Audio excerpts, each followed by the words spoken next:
I may not be good enough to play at your standard for what you want to do, but for the music industry, I'm a beast.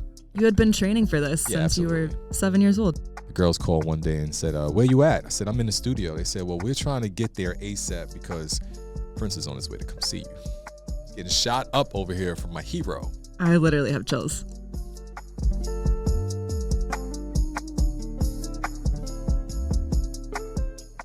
All right, what's up, guys? Welcome to the Annie Tunes In podcast. We're here with Dre Knight. He is one of the top music producers in the world, producing songs for artists such as Frank Ocean, LL Cool J, Nicki Minaj, and so many more.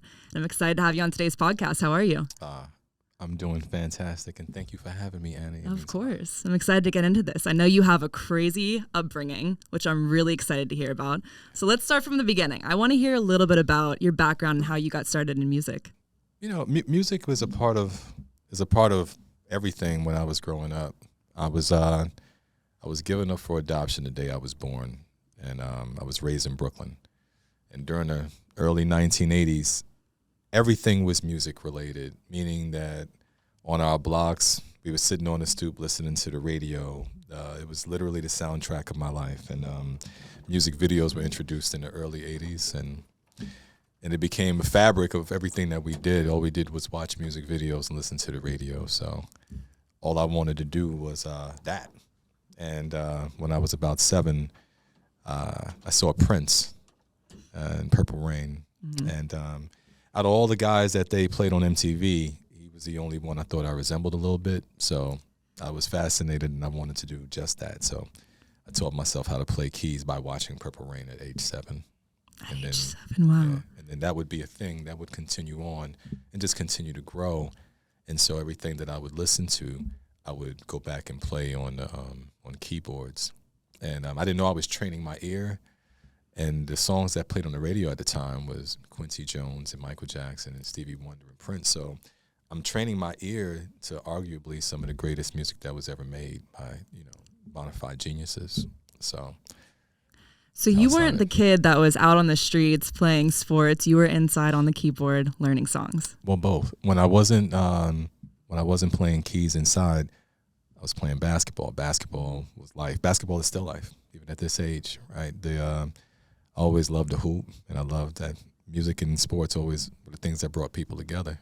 So I wanted to be really great. Now, unfortunately, I'm only 5'8", but my competitive spirit was definitely there. Well, and that's what helped you excel. Yeah. So after learning the keys and becoming very experienced with that, what was next? Where did you see yourself going? I didn't know where to go. So the journey began. I knew that I needed a foundation to base things on, and life was extremely violent in New York during the mid 1990s, and I didn't want to die a victim in New York. So my logic said, well, if you don't want to die a victim, then why don't you go into the Marine Corps and become the aggressor? And so I joined the Marine Corps, and through the Marine Corps, my first occupation in the Marines was to be a Marine musician. So after boot camp and combat training, they sent me to music conservatory. Wow. Yeah, and I was crazy story about music conservatory. I paint you a picture. So I enlist into the Marine Corps, and the day before I'm supposed to ship out, there's a blizzard, the blizzard of 96. And when everything is over with, I call them and I say, I'm not going. And the recruiter says to me, what do you mean you're not going? You signed a contract. I say, I don't care what I signed. I'm not going anywhere without a job. Now, what happens is, once you take your ASVAB test, you get a bunch of scores back in different fields. And because my experience had only been limited to my academic experience in high school and music, well, I didn't qualify for much. I couldn't fix cars. I'm not going to be an electrician. I didn't have any of those skills. And so they were sending me out open contract. Now, for those that have never been in the military before, open contract pretty much means that, the infantry is headed for you. Mm-hmm. And Marines are there to die, period. And so that was the trajectory. So I decided to change the trajectory on the last day by just saying I wasn't going unless they found me a job. So I came in, and I didn't qualify for anything, so they asked me if I had any special skills. I said I can do 2 things. I can play keyboards and I can play basketball. And so they said, well, if you're good enough, then you can apply for this program and go to music conservatory. And when he said good enough, that competitive nature rose in me. You're like, I'm going to be the best. Like, greatest ever. There we go. And I'm really committed to it. So they gave me an audition, and a woman came in, and she couldn't pass me because I couldn't read music. And so she told me, she said, well, if you learn how to read these charts, I'll re-audition you in a month. And so I took a class, and they taught me how to read material I was given, but I didn't learn how to read. I just memorized what it was, and then I passed the audition. So after I got in the boot camp and I went through everything, I got to music conservatory, and I was so excited. 19 years old, I'm finally going to get the education that I so desperately want. And when I got there, they gave me an incoming audition on a 4-point scale. Guess what they graded me? What? Guess. 4-point scale. 4 being top. 3.9. Come on now. They graded me at 0.7 and wanted to throw me out of school. They was like, no how? way. See, I'm hyping you up over there. They was like, how in the fuck did you get in here? Holy shit. So let me explain what this audition consisted All right. of, right? So I come in and I play a prepared piece. Of course, I played Purple Rain. Oh. When I play Purple Rain, it literally sounds like Prince is playing Purple Rain because I trained my ear to it and I can go exactly how I heard it. Then after that, he asked me to play some scales. It's like, okay, Lance Corporal Knight, let's hear D minor in 4 octaves at 120 beats per minute at my tempo, 1 and 2 and 3. And I'm like, whoa, what is that? You're like, you don't know what that is? No. And then they're like, well, let me hear F sharp melodic minor and G harmonic minor and all these terms I'd never heard before. And then my silly ass, I'm like, can you sing it to me? The auditioner's like, absolutely not. Like, I got to hear it. Like, you clown? Like, who are you? And why are you here? You can't be serious is what they said to me, right? And so what they did was they didn't let me attend classes. So let me remind you, I'm under contract to be in this school, but I'm not good enough to go to class. So they stick me in the maintenance shack. No way.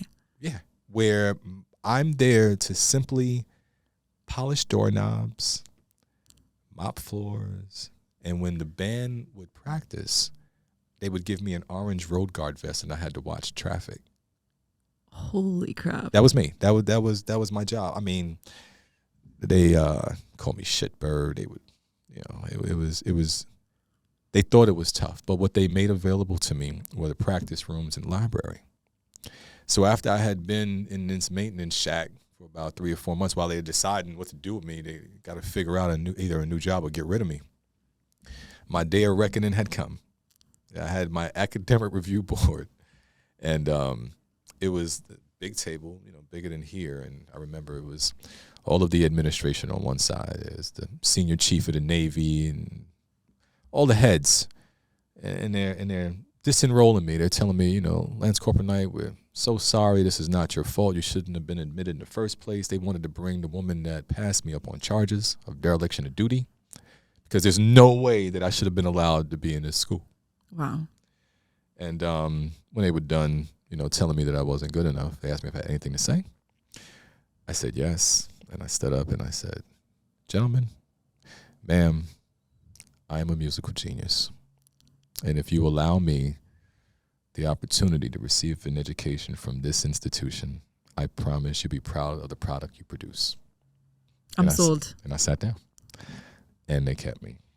And they re-auditioned me 3 weeks after. And they was piling things on. Oh, you're going to have piano lessons every day. You're going to have remedial theory, ear training. Like, you're like, I got this. The more they gave me, the more excited I was. Uh-huh. Right? And so 3 weeks later, they re-auditioned me. I went from a 0.7 to a 2.25. And they had never seen that type of growth in that period. And that was the beginning. So 9 months later, I finished the school. And this time, they didn't pass me on performance. I was a 3.7 ear training student, a 3.5 theory student, and they graded me a 2.5 in my performance, but you need a 2.7 to graduate. So at that point, I was like, well, I have the entire education now. I may not be good enough to play at your standard for what you want to do, but for the music industry, I'm a beast. You knew it. Yeah, I knew. You had been training for this since absolutely. you were 7 years old. Absolutely, and they trained me in every genre of music, from cha-chas, rumbas, bossa novas, rock, classical. I was able to read charts, write charts, conduct it. I was doing everything at that level. I loved it, and so I just applied all of that and took it into the professional music ranks. We interrupt this podcast to bring you an awesome sponsor. The sponsor for today's podcast is X Endurance. This extreme endurance supplement is the world's #1 endurance supplement for stamina, recovery, and soreness. Clinically proven to reduce lactic acid by 26%, reduce oxidative stress by 39%, and is formulated with 100% natural ingredients for anyone of any fitness level. World-class athletes have trusted extreme endurance since 2008 for performance benefits, and the ongoing science has shown overall health advantages for everyone concerned about balancing their body's pH and supporting cellular function to fight free radical damage. Find it at xendurance.com. That's XENDURANCE.com. Links will be in the description below. Now let's get back to the episode. So then after that, you started the narcotics. Yeah. Is that right? Yeah. Well, I was, my cousin Shah Stimuli was interning at Rockefeller Records in 96. Okay. And he got a chance to see this empire being built, from like a fly on the walls perspective. And I mean, you're watching Jay-Z and, like in the beginning stages. And so I was stationed at Washington, D.C. at 8th and I Marine Barracks. And we would just have daily conversations. The narcotics, my best friends, Dub and Key and my cousin Shah. And we were on a call every day where I'm getting information about the music industry from my cousin who's the intern. And so we would spend these weekends in New Jersey where we would just simply focus on being great and building chemistry. We literally approached it like basketball, right? When you're building chemistry and with your team. Yeah, having a team and identifying roles and wanting to really be great inside your role for the betterment of the team. I never wanted to disappoint or to let my guys down, so I just wanted to be the best producer that I could be to help our team grow. And subsequently, Shah was able to get a record deal at Virgin Records. Shout out to Lenny S., who gave us the opportunity. And, that was our introduction into the music industry. I was completely green. Didn't know anything. I thought that getting a record deal would be the equivalent of us hitting the lottery. It wasn't, but in some regard it was. It just wasn't what I had fantasized, and I began the journey. Well, and you never know where it's going to take you. I mean, you put in the work though so much at this academic school, and you worked your way up to this level to where you're like, once I hit this, everything else is going to fall into place. Right. And then you realize that it, especially in the music industry, it takes so much work. Yeah. So when was it in your career where you were like, holy shit, this is working? Like, something is really happening. When Shah got the deal, I knew it was real because that was our goal. You as children, he was the first artist I was producing when I was about 11 years old. So he and I had always been together. This was our destiny. So when we got the deal, I knew it was real. Our production team as the Narcotics, being that, our opportunity would come with his release, his album release, etc. We was on track. He underwent some label politics that his project wouldn't come out. And so if he is our vehicle to launching our products and our production, et cetera, then, we were all in limbo. So I really just worked extremely hard into just creating as many opportunities as I could for us as a production team to get noticed and to be a part of something that was bigger than ourselves. So we was able to land the remix to Tierra Marie's Make Her Feel Good in the summer of 2005, and it featured Kanye West and Jay-Z. And that was a huge moment for us as a team, as a crew, as someone that, worked his whole life just to feel like, I'm validated now that I have a record at radio and everything else. It was a really big deal, and the record did really well. And yeah, shout out to Lenny S. and Tierra, Kanye, and Jay for that. And after you have those people under your belt, you can kind of take that with you, and then you're pitching yourselves to other artists. Is that kind of how that works? Or walk me through a little bit about the steps after that. Okay. So as you're on the journey to getting that first one, you go through, it's like a gauntlet, Okay. right? So I give you an idea what my day used to be like. I didn't have much money at all. So I would have enough money to get to Manhattan, to get to the city from Brooklyn. And my manager, Rick Brown, and I, we would start at Virgin Records because that's where I had the deal. So we'd go to Virgin on 19th and 5th. And then we would walk to every single label in like this. So it would be Virgin Records on 19th and 5th, and then we would walk to Atlantic Records on 55th, and then we would walk over to Def Jam on 50th and 9th, and Universal at 57th and Broadway, and then we would end the day at Sony on 55th and Madison. So this entire day, I'm going to these different offices with my backpack full of beat CDs where I'm playing beats and songs for different A&Rs and A&R executives. And when I came in the room to play, my records, oh man, it was a whole movie, man. I got the doors open, shit. I'm playing records. People are coming in, people that didn't know me, introducing themselves. They're taking records. So this went on for about a calendar year before anything had landed. And after, I do the label thing during the day. You figure the labels close at 7. So at 7 o'clock, now where do we go? So now I'm following the entire industry crowd, all the the workers. Now they're going to Puff's restaurant, Justin's. So now we're at Justin's. I don't have any money. But the people that I met, they're buying me drinks and dinners, and now we're talking and eating and everything. And then after that, we go to the club where I'm setting up my meetings for the next day. Wow. So they bought the bar out. I don't have any money, so they're buying me drinks. So now I'm the homie, right? And making contact, making friends, and, this went on. And so finally, when the record hit, I had a lot of support. And coming to the offices had a different feel. You're like, I'm the man now. I showed you guys. I mean, not even that. It wasn't even for me. It was how they perceived me. Mm-hmm. I already thought I was the man because I was, I thought I was making great art. They thought I was the man because I had contributed to somebody else's success. And that's kind of like how I started to learn and understand how success was defined inside that business. If you didn't have those connections, do you think you would be where you are now? I didn't have any connections to begin with. The connections came from my commitment to a standard of excellence that I wouldn't compromise. Mm-hmm. And it was appreciated because in music and you making a product, you're looking to have a product that goes to sell. And I don't rap or sing. So I'm really excited about upholding this standard to make sure that the product that your company is going to put out is arguably the greatest ever. Like I'm that committed to just my role, So the connections come along with that because you add value. Mm-hmm. And I value relationship. Mm-hmm. I'm friendly. So, it wasn't nothing new. Wasn't nothing crazy.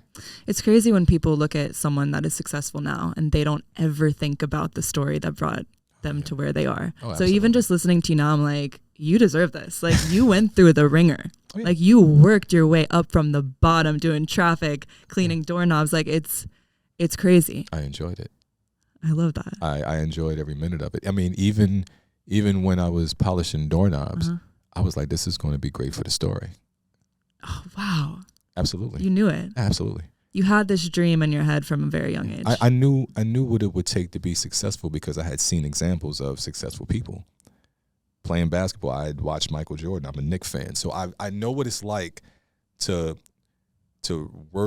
watch somebody work really hard and then not achieve the goal but still feel successful. Mm-hmm. It's very interesting, you know what I'm saying? Because what I learned from basketball is that, success is defined by the individual. It's not defined by this blanket statement. You know what I'm saying? And it's really about how I define it. And how I define success is simple. It's doing what I love to do with people that I enjoy and being able to take care of myself doing it. It's simple. Freedom?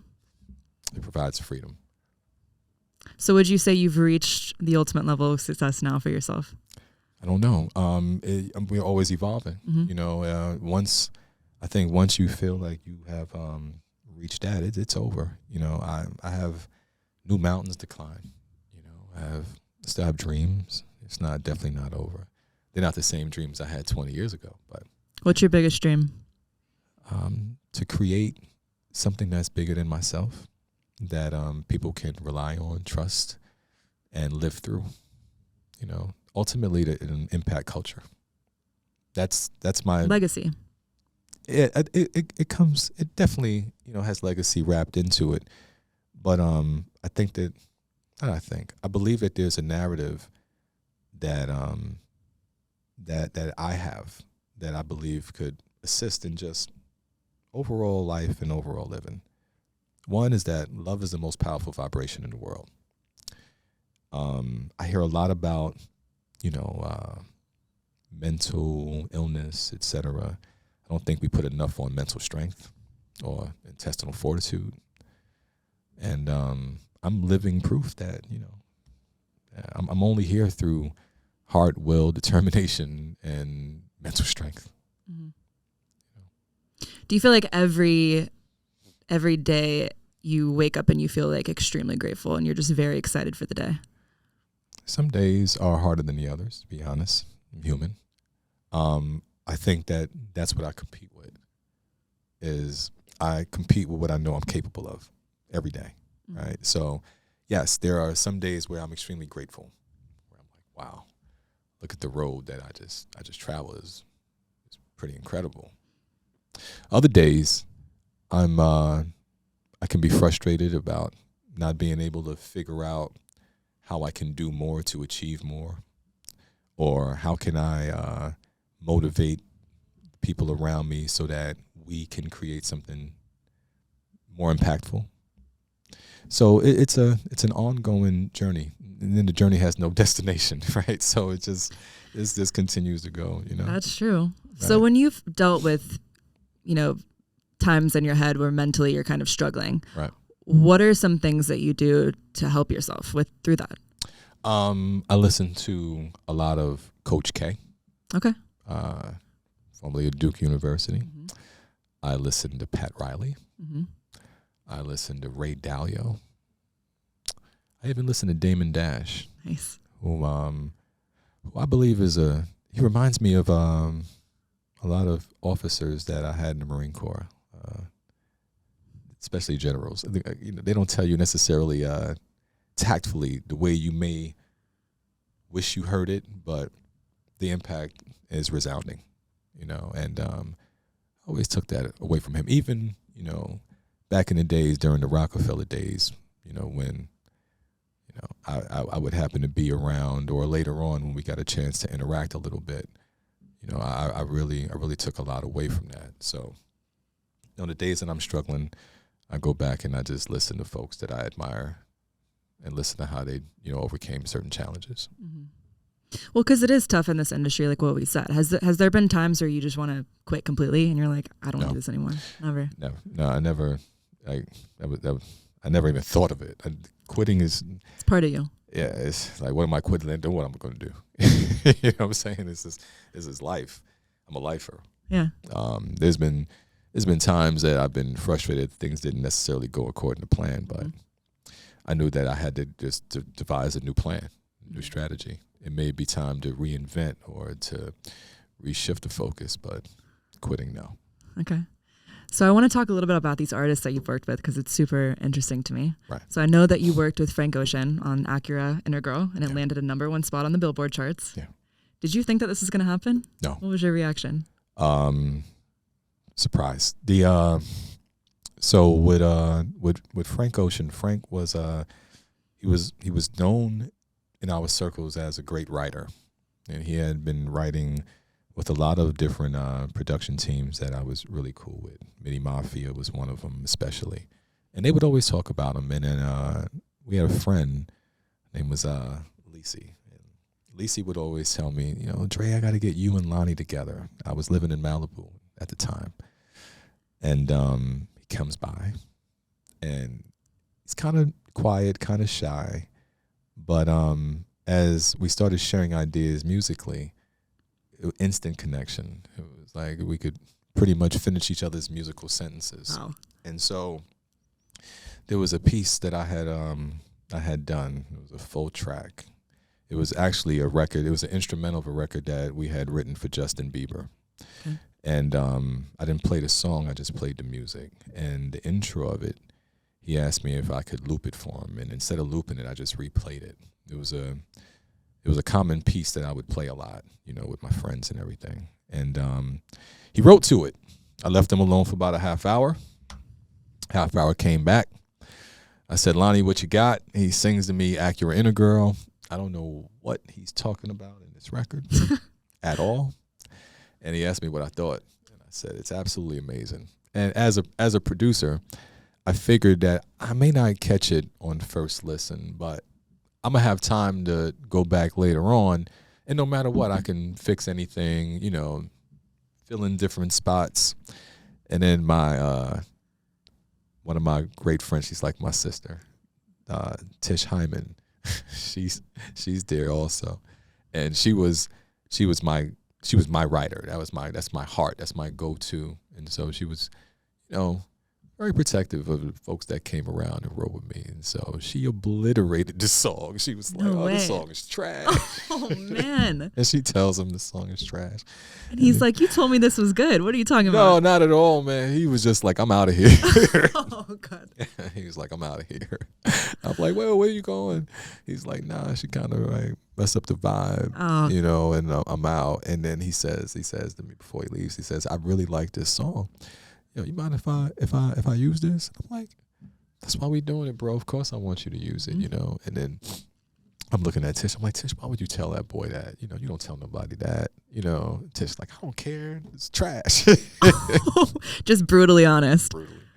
Right. So months go by, and I get a call from my boy Dub, and he calls me and he says, hey, did you produce this Frank Ocean record? And I'm like, who's Frank Ocean?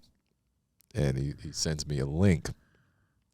And as the record starts, I'm like, oh, my God, holy shit. Somebody done stole Lonnie's song. Right? So I'm looking for my phone to call Lonnie.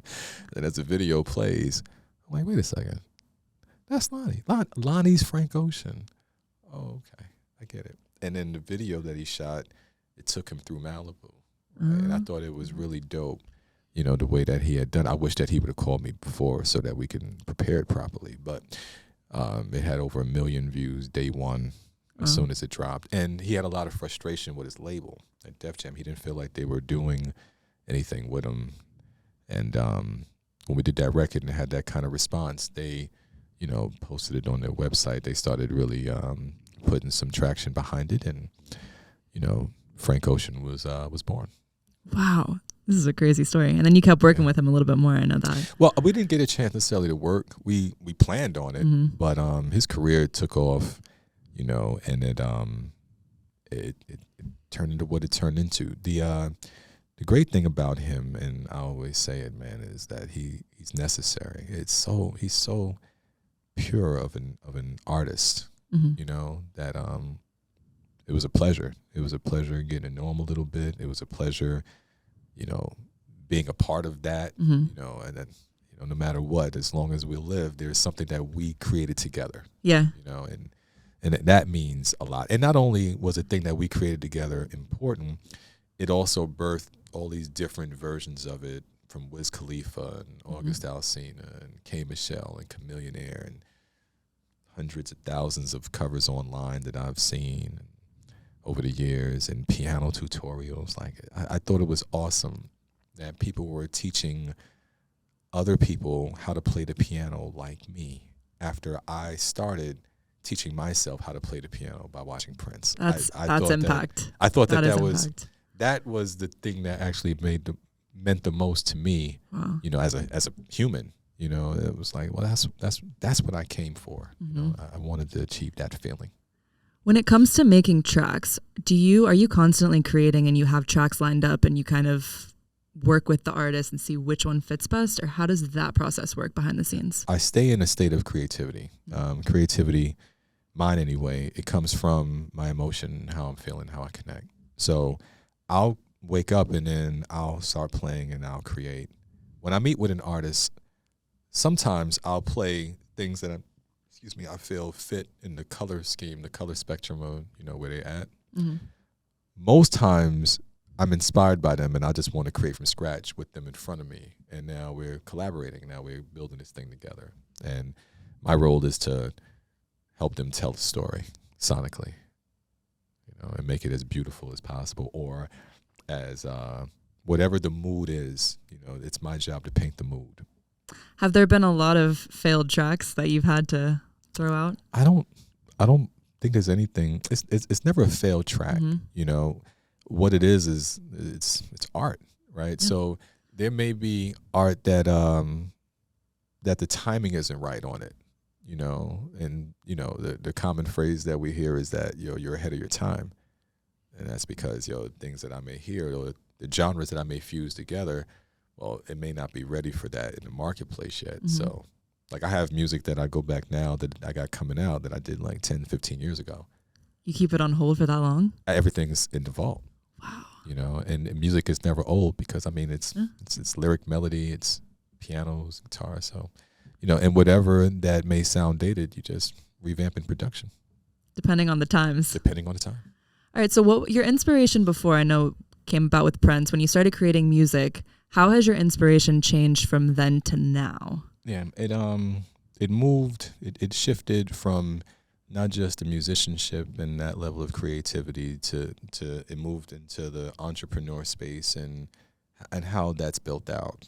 Watching Puffy, watching Jay-Z, watching these guys build these empires, these music empires and lifestyle empires. I was really, it gave me a lot of confidence, and it gave me a lot of confidence because they were older than me, 7, 8 years older than me, but they came from where I came from, and I believe that outside of their, a talent musically, the thing that they had was they had great taste. Great taste goes a long way, and so I watched Puff build an entire career off of just having great taste and his ability to curate and to, obviously pick out talent, but his taste level allows him to pick out great talent, and then the rest of culture kind of agrees with him. And I was like, well, I could do that. I have pretty good taste too. Yeah, you do. I'm looking at this outfit. Oh, thank you. You got great taste. Thank you. So you're a very creative person, and you are a very soft-spoken person, and I can see that you're very into energy. Is that right? Do you believe that what you put out, you really attract? Absolutely. Absolutely. I look to put out love as much as possible. Not to get love back, but because love makes me more powerful. The fact I have an abundance of it, I'm not going to run out of that. And, I believe that is a fuel that makes things move. People make decisions based on how they feel. So if they feel that energy, pretty confident things are going to work out. Do you manifest things ever? Always. Always. I don't think consciously. I don't go in to say I'm going to manifest this or manifest that. I approach everything logically. Like, okay, this is the goal. Now let me find somebody else that has achieved something similar or the goal that I'm looking to accomplish, and then let me look at the way they did it, and then let me see if I do it my way, how successful can I be, or who are some of the allies they had to assist in achieving that goal. Then I'll either go after those same allies or somewhere like-minded individuals that could assist. Okay, so when you think about working with someone, do you think about it for a while? Do you really? No. You don't? When I want to work with somebody, I usually just say, yo, I'd love to share ideas with you. You try it out? Yeah, let's share ideas. And that's how it starts. You start sharing ideas, you see how you work together, then you see if it's going to come into something greater. If I pick up the phone, I can see it. Okay. Because most times in art or music, as I'm listening to see, like, okay, well, how could I add value? Or what do I believe? What do I believe is missing? They may not believe it's missing. They might believe anything is missing, right? It could be just enjoying their day, having a sandwich, and here I come with this idea. Like, yo, you know what would be crazy? What if we did this and mixed that? And check this out. This person over here? Look at what they're doing, and they're killing it. Yo, we could smash that if we just shared resources. And then I have all the resources as a producer. So, has there ever been an artist that comes to you and is like, this sounds great, and you have to tell them like this is not good? All the time. I mean, I don't necessarily tell them it doesn't sound good. Mm-hmm. I just take the thing that they believe sounds amazing, and then I just simply go to the chart. And I'm like, hey, okay, so these are the top 10 records in the country right now. Okay, let's listen to your record, and let's listen to these records, and then let's see if you're competitive with what's in the marketplace currently. Let's break down just not the preferences, not what I believe, not what my musical preference is. Let's just look at the product and how it's made. Now, if we're competitive, then we make the argument. But if not, then we can just shore it up. You know, there's different things that I'm aware of in production that you just may not be privy to because that's not your area of concentration. Mm-hmm. It's that simple. You know? How long does it take typically to produce one track? It depends on the track. There's some that happen relatively fast, and there's others that may never be done because there is a constant state of creativity. Mm-hmm. Like Accurate Inner Girl has like 15 different versions of it. You know, all the songs pretty much do. They're never done. There's always room to go back and re-image. It's like movies, like our favorite movies. Like how many times have we watched a new iteration of Friday the 13th? Halloween, you know what I'm saying? Halloween is made in 78. Hell, we just had a new one in 21, 22, right? Mm-hmm. So, you know, once you have art, there's always a way to make it new and create a new experience for the viewer or listener. Are you big on experiences? Yes. What's been your favorite so far? Whole thing. I mean, wow. My favorite experience. All right, let's see. Something that's really stood out to you that has been like, holy shit. I think admiring Prince as a child from afar and then having interaction with him and having him in like a mentor capacity was like, wow, that was mind-blowing. That experience, game-changing, life-changing. And I had never met someone that was so enlightened before. And the information he shared with me was, I still hear his voice. You know, I remember I was producing Heroin December, the twins, Maya and Nandy. And I didn't know Prince. I didn't even know the girls yet. And I had gone to a Prince concert with my buddy Dave. And I'm sitting at the Prince concert, and I'm sitting so far up, so high up. I'm practically sitting on the roof. I'm watching the concert through the monitors. But I'm not just watching Prince. I'm examining him. I'm studying the records and the sound placement. I'm listening to the difference in the recorded versions of the records and the live version of the record. I'm listening to the transitions. I'm breaking this down, you know. And the twins come out on stage. The twins are May and Nandy. They were his background dancers and singers. And they came on stage, and I thought the girls were beautiful. And I said to my boy, I said, I could make those girls stars. Now, I'm just talking to my boy, right? So my boy gets up, he leaves. I don't see him for the rest of the show. At the end of the night, I'm looking for the car, and I find Dave in the parking lot. Dave, where you been? Well, Dre, I happened to be backstage, and I was talking to the twins' manager. How the fuck you get backstage? He's like, well, I'm talking to the twins' manager, and I told him that you should be producing their EP. No way. And the manager wants to come to the studio. Oh, shit. And so the twins manager comes to the studio, and I lay out this whole play and plan on what I would do with the girls. And she was floored by it and put the girls on the phone, and you know, they brought me on to produce their EP. So after about the third or fourth record I did, Prince had began sending messages to me through them. And so they would come and they would tell me, they'd be like, well, P told us to tell the guy that we're working with to never forget the groove. And it would be like these Princeisms that I would be getting daily, which was more than enough for me. Now, my studio at the time was in Inglewood, California. Mm-hmm. I was signed to this management company called Stampede.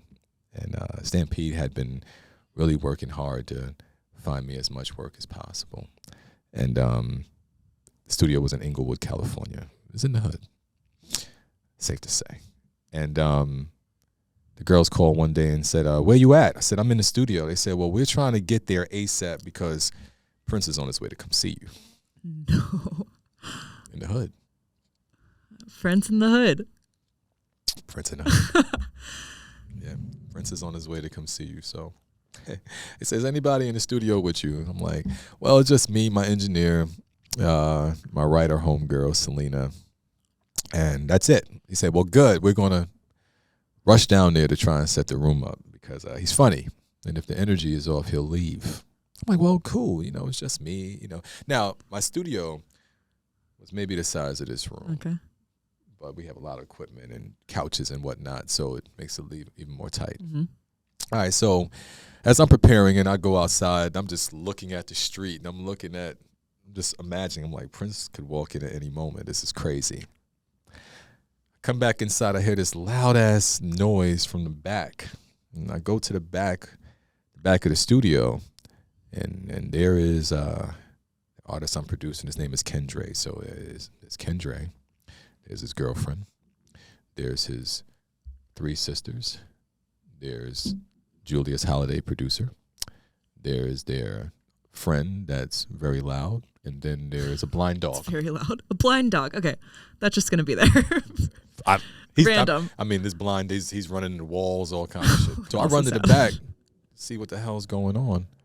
I'm like, Dre, you're going to have to leave. He said, why I got to leave? I said, Prince is coming to see me. He said, Prince who? I said, Prince, motherfucker. You gotta go. He said, I don't really appreciate the way you talking to me. I said, listen, man, today ain't the day. And as I'm getting all riled up, my engineer Jeff comes. He's like, hey, man, Prince in there waiting on you, sitting on the couch. and he closed the door and told Dre, he was like, yo, stay back here. Don't open this door. And I remember. You're like shitting your pants. You're like, oh my God. Not at all. It was like, I never have those emotions. I don't get nervous. You don't? No, not with things that I'm prepared for. Okay. What am I nervous about? It's like breathing. It's music. It's not like I got to fix a car in front of this guy. Or he got to fix his car. It's music. But what I wanted was I wanted to live in the moment, right? So I took my time walking to the studio. I wanted to memorize the walls and the lights, and then when I got there, he's sitting there. I'll never forget. He had like a blue kimono shirt on, white pants, and hair looked like Halle Berry. Face full of makeup, ear full of earrings. And he stood up to greet me. And I looked at him and I said, wow, man, you really fucking came to see me. and he gave me a hug. And I said to him, I said, look, man, I got to tell you this. I taught myself how to play keys watching you in Purple Rain when I was 7 years old. And I always wanted to tell you, man, like, thank you so much for inspiring me to become something. I literally have chills. Literally, this happened, right? And he looked at me, he smiled, and he said, well, as long as something positive came out of the situation, that's all that really matters. I said, what? Like the response I was looking for from my hero. Right? Like, I literally started my career because of you. Oh my right? God. And so I'm like, okay, well, let me get control of myself in the room. I'm like, listen, as you know, now I'm producer Dre Knight now. I'll let you know. Let's do this again. Yeah, let me tell you all this music industry jargon I've learned and let me wow you with my prowess. Then let's see what you say. Right. So I'm like, well, as you know, I'm producing the Girls Project, and this first record I'm gonna play you. I'm getting a really great reaction from radio. I'm saying all this stuff. Like, it sounds impressive to everybody else I've been around. This guy is unmoved. And I said, oh, and Sheila E. is playing drums on the record.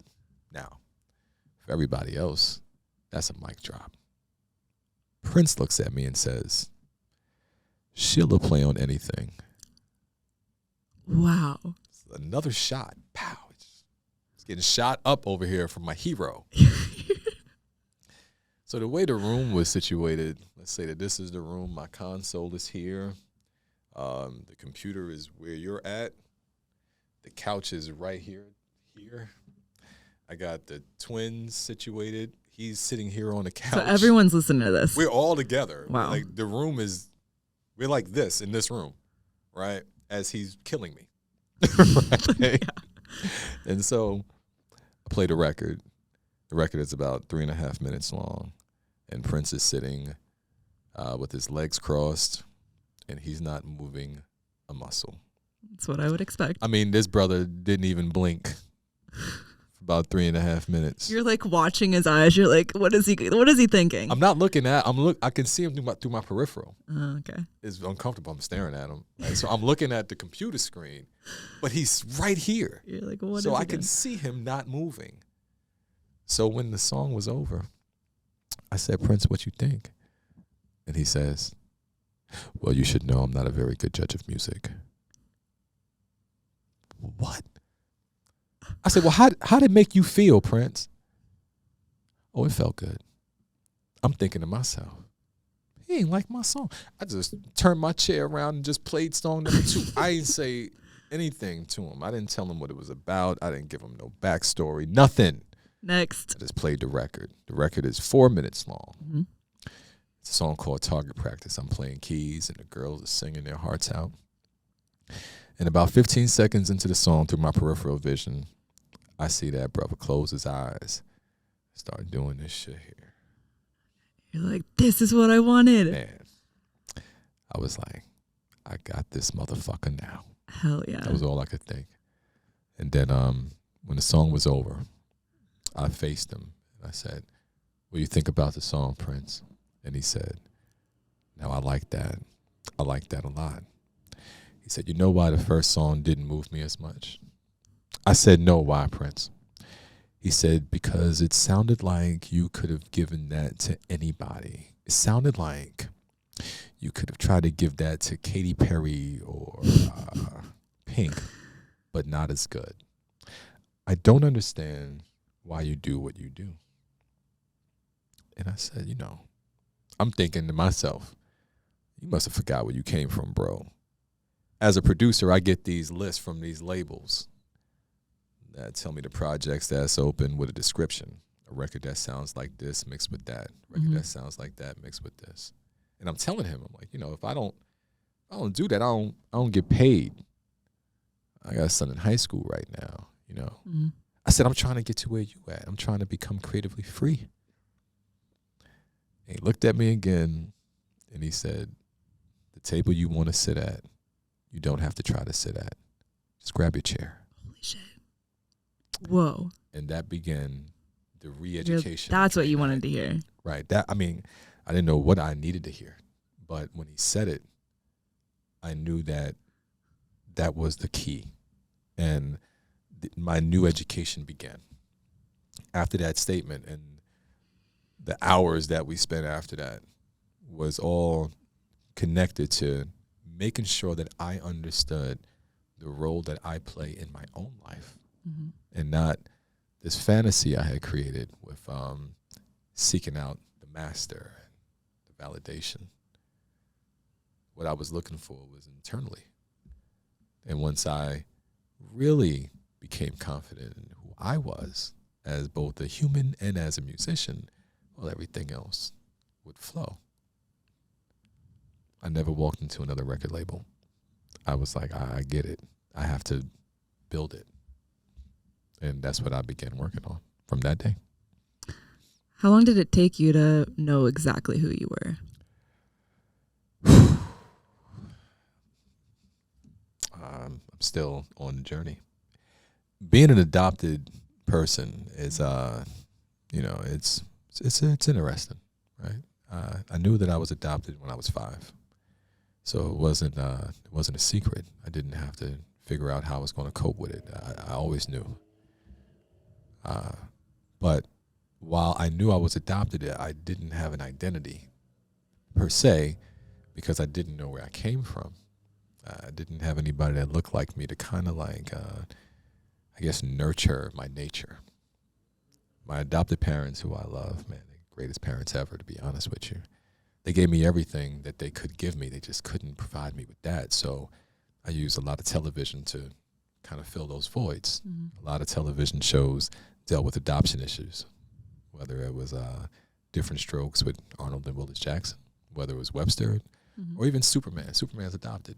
So I had all of these different examples that I could relate follow. to. Right. Finding out who I am, was always a challenge in that regard because there was no guide. You know, when I was 36, I met my mother, who ironically is me. She's a music producer, she's a writer, arranger, artist. That's so crazy to me. The whole thing, and she's only 15 years older than me, right? So meeting her, learning how to become her son, it's a complete mind fuck. Learning how to become someone's son at the age of 36 when you've already been somebody else's son the entire time it's a lot. How did you wrap your head around that? Still wrapping my head around it. You know, that's the beauty of this journey and the beauty of this life is, you know, I elected to go on a journey of self-discovery. You know, I wanted to know why and how. Why do I operate this way? And how far can I go? In order to know that, I got to have the point of origin. I got to know the backstory. Like any great movie, you know, shit, even Jason Voorhees has a backstory. You know, he had a mother who was also a psychopath, right? So in order for me to understand me, I had to understand where I come from. And to be perfectly honest, I learn something new every day. I'm only 10 years into this part of the journey. And I tell people all the time, you know, I've never been 46 before. This is my first time being 46. So I'm learning new things as a 46-year-old man, and I don't know how I'm going to feel about these types of things. It's all still very new to me. Do you feel like something changed in your creative process since meeting your mother? Changing the creative process? The way you think about things, the energy. Yeah. The way you carry yourself. Yeah, for sure. Absolutely. I carry myself from I would like to say a different level of understanding. Sometimes people say communication is the most important thing that you can have. I believe that understanding is the most important thing you can have. You can communicate all day, but if you don't have understanding, then I think you got to understand and then communicate. What do you think? Well, I think you communicate to gain understanding. Okay. So, like my mother, for example, right? We had to communicate so I can understand why, or what her circumstances were that led to my adoption. Right? She's a 15-year-old runaway, living on the streets of New York. I'm born a week after a blackout. It's a really tough spot to be in as a 15-year-old girl, right? And it's a number of different options she could have chose that may have my life in a different direction today. And so as I gained more understanding, I understood that, she made a sacrifice.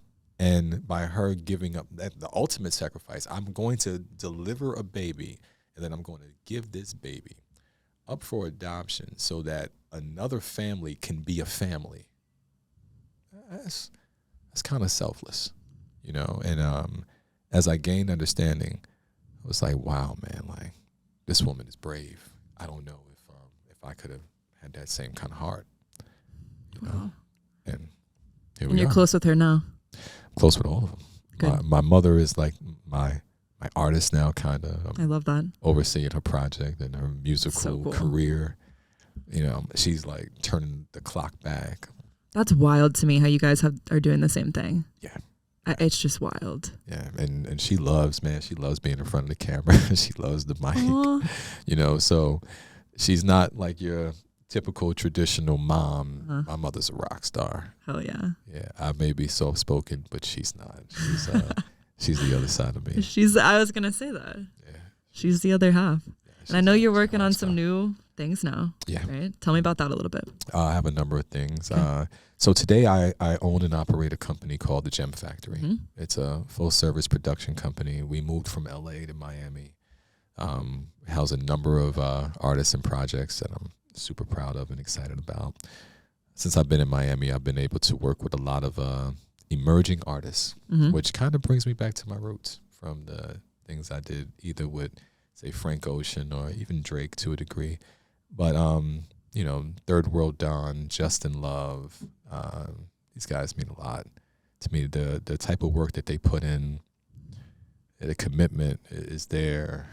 You know, I'm just happy to be along for the ride and provide wisdom, resources, and a little bit of guidance. And then, of course, there's Loverboy TJ. Loverboy TJ is like a little brother to me. I met him when he was 14. He was in a group with Chris Brown. Chris Brown, you know, for those that don't know, Chris and TJ are like brothers. They're still like brothers. And Chris was living with TJ and his family when he got his record deal with Jive Records, and I got a chance to see that as a young producer as well. You know, I was introduced to these guys as, you know, new artists, emerging artists, and then Chris would take off. And again, I'm looking at it, I'm watching it happen. So, Loverboy TJ is still with me, and I'm overseeing his project.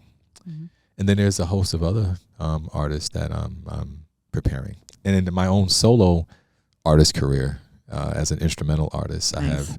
I have records coming out with my buddy Ro James, who is incredible, man. It was such a good time and an honor to work with Ro. I had admired him for so long, you know. And a new artist, writer artist named Beam. Beam features on the Beyonce song Energy, and he's on fire right now. He's an incredible talent. I'm excited. I was excited that he even knew who I was. You know, he loved Accurate Inner Girl. And so he was like, I want to do a record like this with you. And I was like, hell yeah, let's go. I'd love to. That's freaking awesome. You know, and then there's a couple of film projects that I'm associated with. One is called How Can I Be Down?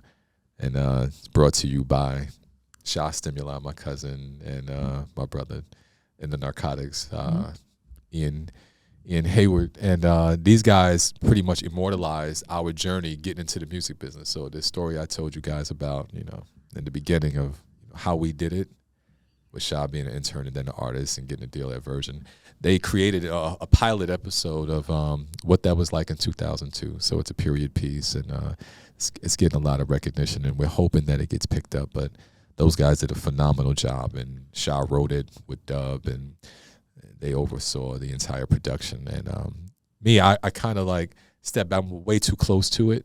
You know what I'm saying? So with me, I may serve like in an advisor role, but anything that's needed for that project to see the light of day, I'm definitely with it. Where can I watch it? It's on YouTube. I can send you a link. Yeah, send it to me. It's quiet right now, but you know, I'm curious to see if you could pick out like which character is based on me. I bet I can. Probably you should. All right, let's see. Let's see. All right, cool. So one thing I like to do is for you to write a question for the next guest. Okay.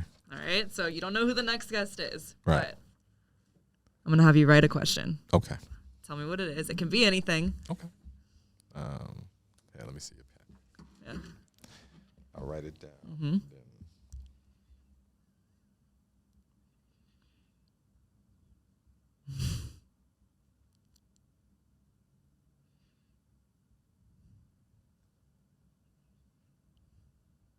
I feel like no one ever writes things anymore.